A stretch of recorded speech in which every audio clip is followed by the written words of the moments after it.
नमस्कार साथियों, आप सबका स्वागत है बारहवें रहस्य यूट्यूब चैनल से। मैं हूं एजाज सम्मा। आपके सामने जो स्क्रीन में ये घोड़े दिख रहे हैं, ये बनासकांठा के, जिनके जो हुनर है वो राजू भाई है।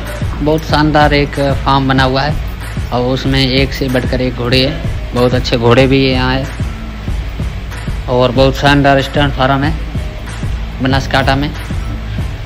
अब धीरे धीरे जो ऑल इंडिया में सिंधी घोड़ों का जो प्रमोट हो रहा है बहुत अच्छा हो रहा है और सिंधी घोड़े को बढ़ावा भी दे रहे हैं और काफ़ी लोगों को ये जो रेवाल चाल का शौक़ और सिंधी घोड़ा रखने का भी शौक़ बहुत अच्छा देखने को मिल रहा है। और साथ में मुझे ये स्टैंड फार्म में जिस तरह आप देख रहे खड़े घोड़ों पर लगाम पहनाकर और जिस तरह का ये बहुत अच्छा जो दिख रहा है, जो मंडल अपनी जो नॉर्मल भाषा में उनको मंडल बोलते हैं।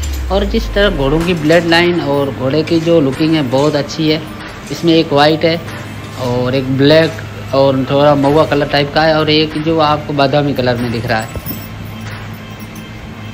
तो धीरे धीरे बनासकांठा और जो काठियावाड़ में ज़्यादातर काठियावाड़ी घोड़े चलते थे, लेकिन अब धीरे धीरे यहाँ सिंधी घोड़ों का भी आगमन हो चुका है और धीरे धीरे यहाँ भी आने लग गए। तो ये बहुत अच्छी है जो सिंधी ब्रीड घोड़े रखते हैं और रेवाल चाल का भी शौक़ आ गया है धीरे धीरे।